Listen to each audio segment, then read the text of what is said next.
வணக்கம். இன்னைக்கு நாம பார்க்க போற அலசல் ரொம்பவே இன்ட்ரெஸ்டிங்கானது.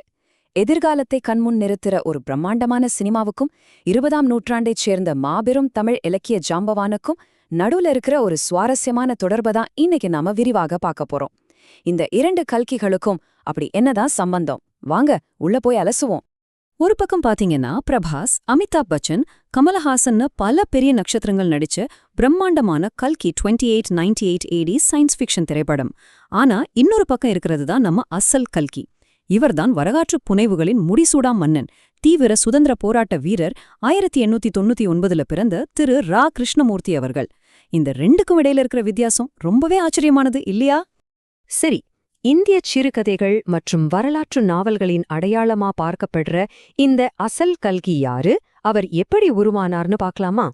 அவருடைய உண்மையான பெயர் கிருஷ்ணமூர்த்தி. ஆனா எப்படி கல்கி என்கிற இந்த மாசான பேர் வந்துச்சு தெரியுமா? ரொம்ப சிம்பிள், ஆனா பிரில்லியன்ட். தன்னுடைய மனைவியான கல்யாணியோட பெயர்லிருந்து கல் அப்படிங்கிறதையும் தன்னோட பெயரான கிருஷ்ணமூர்த்தியிலிருந்து கி அப்படிங்கிறதையும் சேர்த்து கல்கின்னு ஒரு புனைப்பெயரை உருவாக்கினார். அது மட்டும் இல்லாம இது ஹிந்து மதத்துல விஷ்ணுவோட 10வது மற்றும் இறுதி அவதாரமான கல்கி அவதாரத்தையும் குறிக்கிற மாதிரி அமைஞ்சது. ஒரே கல்லுல 2 மாங்கா. இவருடைய வாழ்க்கை பயணம் அவ்வளவு சாதாரணமானது கிடையாது.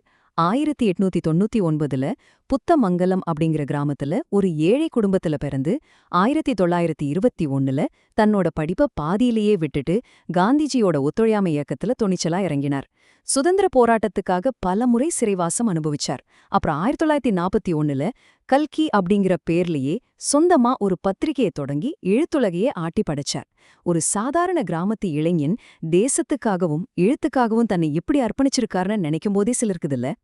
அடுத்து எப்படி அவர் உண்மையையும் கற்பனையையும் கலந்து வரலாற்று புனைவுகளின் மன்னனா மாறினார்னு பாப்போம். அவர் எழுதினது கொஞ்ச நெஞ்சமல்லங்க. 120க்கும் மேற்பட்ட சிறுகதைகள், ஏராளமான நாவல்கள்.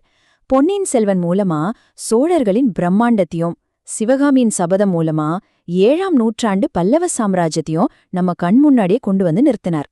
அதே மாதிரி சமூக நாவல்களான அலையோசை மூலமா இந்திய சுதந்திர போராட்டத்தையும், தியாகபூமி மூலமா உப்பு சத்தியாகிரகம் மற்றும் பெண்கள் உரிமையும் ரொம்பவே அழுத்தமா பதிவு செஞ்சிருக்கார். இப்போ நீங்க ஒரு நம்பரை பத்தி கொஞ்சம் யோசிக்கணும். 71,000. இப்போ இது சாதாரணமா தெரியலாம். ஆனா மக்கள் அதிகம் படிக்க தெரியாத அந்த பழைய காலத்துல அவருடைய வரலாற்று நாவல்கள் தொடரா வெளிவந்தப்போ கல்கி இதழோட சர்க்குலேஷன் 71,000 பிரதிகளை தொட்டது. மக்கள் கிட்ட அவர் எந்த அளவுக்கு ஒரு தாக்கத்தை ஏற்படுத்தியிருக்காருன்னு புரிஞ்சுக்க இது ஒன்னே போதும். வரலாறு மட்டும் இல்லைங்க, அவர் சமூக நாவல்களிலும் பெரிய லெஜெண்ட் தான். இந்திய சுதந்திர போராட்டத்தின் பின்னணியில அவர் எழுதின அலையோசை நாவல அவரே தன்னுடைய சிறந்த படைப்புன்னு பலமுறை சொல்லியிருக்காரு. அவர் மறைவுக்கு பிறகு 1956ஆம் ஆண்டு இந்த நாவலுக்காக புகழ்பெற்ற சாகித்ய அகாடமி விருதும் வழங்கப்பட்டது. ஒரு படைப்பாளிக்கே இதைவிட வேற என்ன அங்கீகாரம் வேணும்? சரி, கல்கியோட எழுத்து திறமையை இன்னும் நல்லா புரிஞ்சுக்க அவருடைய 1942ஆம் ஆண்டு வெளிவந்த மகுடபதி நாவல கொஞ்சம் டீப்பா அலசுவோம். இந்த கதையை கேளுங்க. 13 வயசுலயே அனாதியாகும் செந்திரு அப்படிங்கிற பொண்ணு மிகப்பெரிய சொத்துக்கு வாரிசாகிறாள். அவளோட கொடூரமான சித்தப்பா தங்கசாமி கவுண்டர் அவளை தன்னோட வீட்ல வாழ கட்டாயப்படுத்துறான். அது மட்டுமா, அவளுக்கு பிடிக்காத ஒரு ஆளோட கட்டாய கல்யாணம் செஞ்சு வைக்க திட்டமிடுகிறான். விஷம் குடிச்சு செத்துடலாமான்னு செந்திரு நினைக்கிறப்போ பெரியண்ண அப்படிங்கிற ஒரு முன்னாள் குற்றவாளி அவளுக்கு உதவ வர்றான். அந்த நேரத்துல கோயம்புத்தூர்ல இருக்கிற அவளோட தோழி பங்குஜத்துக்கிட்ட இருந்து வர்ற ஒரு லெட்டர் செந்திருவுக்கு புது நம்பிக்கையை கொடுக்குது. செந்திருவும் பெரியண்ணனும் தப்பிக்க போற பிளான் இருக்கே, அப்பப்பா அக்மார் த்ரில்லர். வீட்டின் சாவியை யாருக்கும் தெரியாம திருடுறது, அதிகாலையில யாருக்கும் சந்தேகம் வராதபடி தப்பிச்சு 2 மைல் நடந்து ரயில்வே ஸ்டேஷனுக்கு போறது, அப்புறம் ரயில் ஏறி தோழியோட அப்பா கிட்ட தஞ்சம் புகுவதுன்னு கதையோட ஒவ்வொரு திருப்பத்திலையும் சஸ்பென்ஸை எக்கிற வச்சிருப்பாரு கல்கி. வாசகர்களை இருக்கை நுனில உட்கார வைக்கிற அந்த மேஜிக் அவருக்கு அத்துப்படி.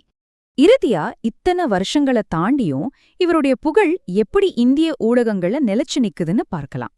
பேராசிரியர் C.R. கிருஷ்ணமூர்த்தி சொல்ற இந்த விஷயம் ரொம்பவே முக்கியமானது. தமிழ் இலக்கியத்தில் வரலாற்று நாவல்களின் முன்னோடி அப்படின்னு கல்கியை சொல்றாங்க. ஆங்கில எழுத்தாளர் வால்டர் ஸ்காட்ட போலவே வரலாற்று நிகழ்வுகளை சாதாரண மக்களுக்கும் ரொம்ப சுவாரஸ்யமா வர்ணனைகளோட கொண்டு போய் சேர்த்ததுதான் கல்கியோட மிகப்பெரிய வெற்றி.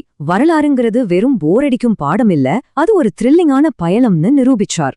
அவர் விட்டுச் சென்ற கலாச்சார பதிவு பிரம்மாண்டமானது.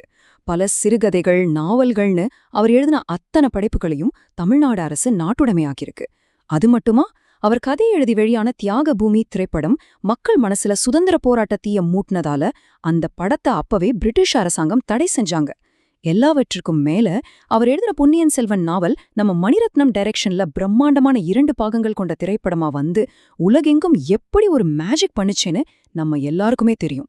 இந்த அலசல முடிக்கிறதுக்கு முன்னாடி உங்கள்ட்ட ஒரு சின்ன கேள்வி. இன்னைக்கு திரையரங்குகளில் கல்கி 2898 AD மாதிரி எதிர்காலத்து காட்டும் பல படங்கள் வரலாம், பல பாக்ஸ் ஆஃபீஸ் சாதனைகளை படைக்கலாம். ஆனா பல தலைமுறைகளை தாண்டி இன்னிக்கும் மக்கள் மனசுல வாழ்ந்துக்கிற அந்த அசல் கல்கியோட எழுத்துக்களுக்கு இணையா ஒரு தாக்கத்தை நவீன சினிமாவால எப்போவாது உருவாக்க முடியுமா? நீங்களே யோசிச்சு பாருங்க. இதை உங்க சிந்தனைக்கே விட்டுட்டு இந்த தொகுப்பை நான் நிறைவு செய்கிறேன். இன்னொரு சுவாரஸ்யமான அலசலோட உங்களை மீண்டும் சந்திக்கிறேன். நன்றி.